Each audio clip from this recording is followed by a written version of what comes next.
Zuck the cuck drinks water like a duck, but he also drinks your data. So tell him and Google to shove your data up their schwing-schwangs by downloading the Brave browser.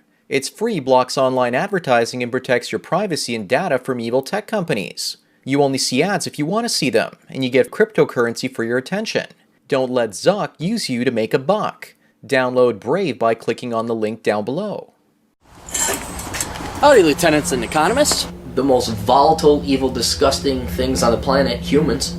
If you have a video request, you can always go to assholeconsulting.com. Yeah, I am gonna charge you, kids. And that is the importance of not fucking up. You are such an asshole!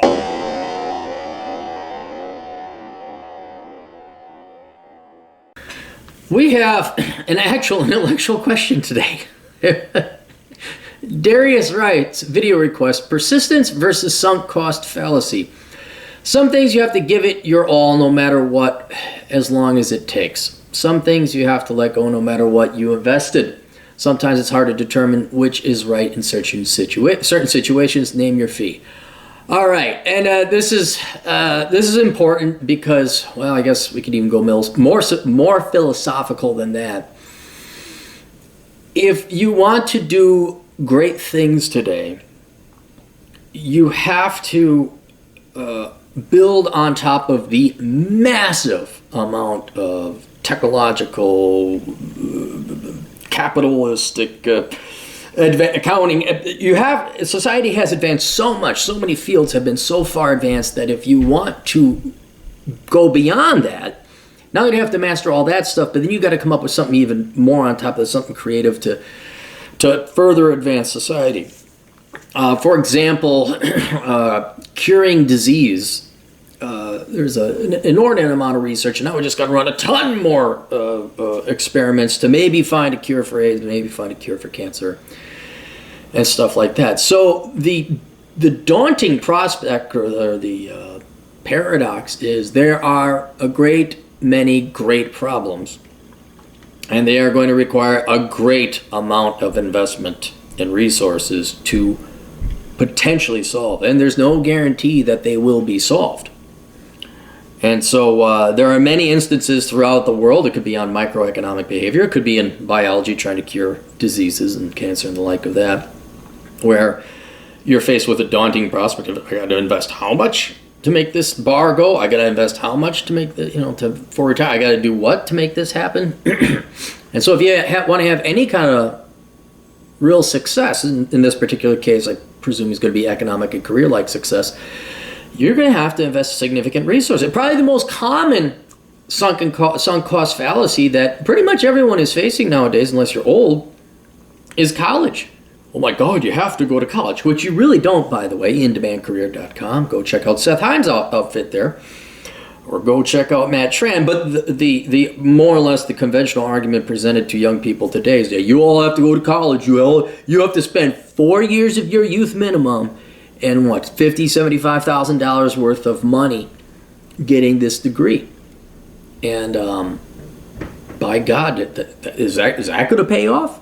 Right? And then here's a perfect example of a sunk cost fallacy that many millions more of you face. Is you get your bachelor's degree in some completely worthless liberal arts or social sciences degree. And then or business, even a business degree. This is one of the things that I faced. And you can say, well, I just haven't invested enough. I should have gotten a job with my master's in with my bachelor's in creative writing, but I think I need to invest just a little bit more, not a little bit more, but a lot more with a master's. Right? And then your gambling is it going to take off? So what Darius is looking for is some things you have to give it your all no matter what for as long as it takes. Some things you have to let go no matter what you invested. Sometimes it's hard to determine which is right in such situations. Name your fee. The easiest way to solve this is the second you find out that what you want to achieve is no longer possible, like your research and your endeavors proved it's not possible, is then you stop pursuing your dream and your endeavor, because it's no longer a dream or an endeavor. It's a nightmare. It will ruin you. And it doesn't even have to be like conclusively, that's not going to happen, impossible. It just has to statistically likely not be able to happen. Could you statistically likely reconcile with your abusive alcoholic wife who beat you and the children. There's a chance she might go get therapy. There's a chance she won't beat the children. There's a chance she'll have an epiphany. But it's not worth the thousands of hours of therapy between you, your ex-wife, and the children, and the therapist and the drugs. It's not worth it. It's not worth it. The second she hit you or hit the kid, or the kids, that is the moment in time you should realize all the years of time and effort and money and resources I put into this marriage and raising the children has been wasted. And that's your best outcome. Once you realize that, that is the best choice you can make. Because otherwise, you just got to throw more bad money after good is another way of putting it this way. So what you have to do is realize is going forward, am I going to make any money going forward? Is it possible? And is it likely? And if it's neither, then you don't do it. And you forget about how much you spent. Doesn't matter. I saw this a lot in banking where, this one guy was redoing a bar. He threw in, was it $750,000? And he wanted a $1.2 million loan on top of it, or was he already threw in $1.2 million, then he wanted $750,000? He woefully underestimated the cost it would take to furnish, to renovate this bar. And so he came to my bank for an egregious sum of money. And it wasn't going to happen. It just wasn't going to happen. It was his dream. He literally told me, it's been my dream to run a bar. I'm like, well, I guess you're going to die piss poor. Because he had no business experience. The costs were coming in way too high. He needed more money. This renovation was just going to... And there was no way after you take total capitalized costs and you amortize them over time. There was no way. You'd have to sell drinks for like $25 a shot and burgers for $50 a piece to make it happen. And the bar failed, I think, in about a month or two. And that was funny. But had he just realized, nope, I lost $1.2 million, I'm not going to get the extra loan, and he walked away from it, he would have been $750,000 ahead, or whatever the amount was. And he would have saved people a lot of time, pain, and agony, including himself. Oh, he would have still been financially ruined, but not on the order of $2 million versus $1.2 million. And that's it. Another thing, you'll put a lot of time and effort into a relationship, and the girl is just not cutting it, or the guy is just not cutting it. You're not happy.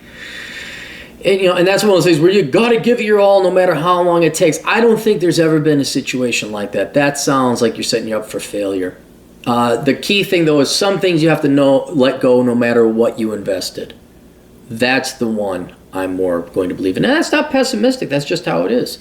You can so reliably rely upon humanity and people sucking. Like, pessimism is always right, man. It's always right. It's never wrong.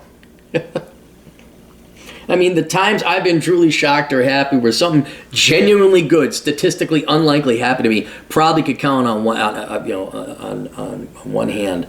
And not one is coming to mind right now. I'm not talking like, I find a $5 bill. I mean, like an amazing thing happened to me. Like someone, hey, Aaron Clary, I see you've been working and starving yourself. I'm a rich millionaire. Here's $100,000 and go to college. That doesn't happen. But you can't expect the Minneapolis Police Department to give you a rolling stop ticket when you just need that money for food, because they're dicks. They're just fucking dicks. So when it comes to the sunken cost fallacy, just assume your dreams are not going to occur. They're not going to happen. Slow and steady wins the race, not get rich quick schemes, not almost start a bar.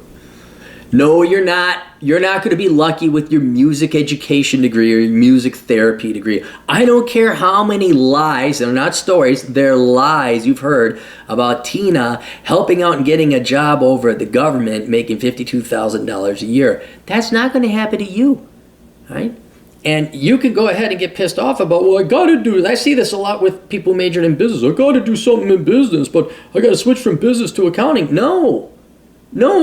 That time is gone. You're not getting it back. You're looking at a whole new 4-year degree. get your ass back in and go engineering this time. Or Seth Himes, indemandcareer.com.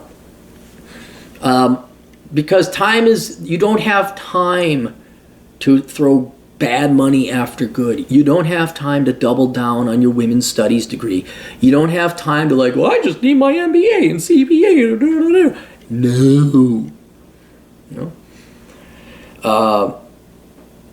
That's another one where the feminism, they just keep I'm fat and I'm big and I'm proud and I'm fat acceptance. It's like, ladies, it's not too late to hit the gym. There's Our Time. It's a dating site for old people. All you 60s feminists now who, you hate men and it's your last shot. You can go and hit the gym. You can actually be feminine. You can grow your hair out. Nope.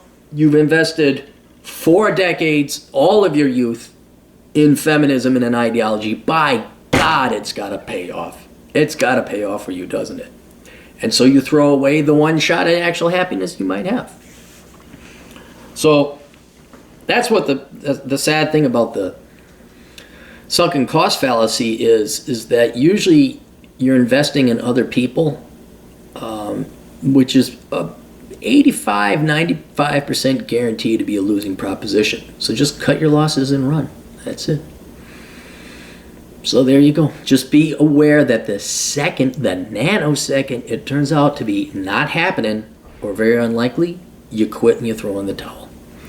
All right, links to all my cool books down below. Questions, Asshole Consulting. Check out Sandman's Brave browser link as well. He's sponsoring the show. Just go ahead and give a click out there and check him out. I'm going to try Brave again.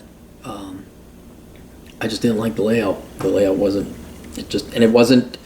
It doesn't have extensions. It doesn't allow me to download YouTube videos and convert them to MP3s, but that's a different thing. So, all right, we'll see you guys later. Toodles.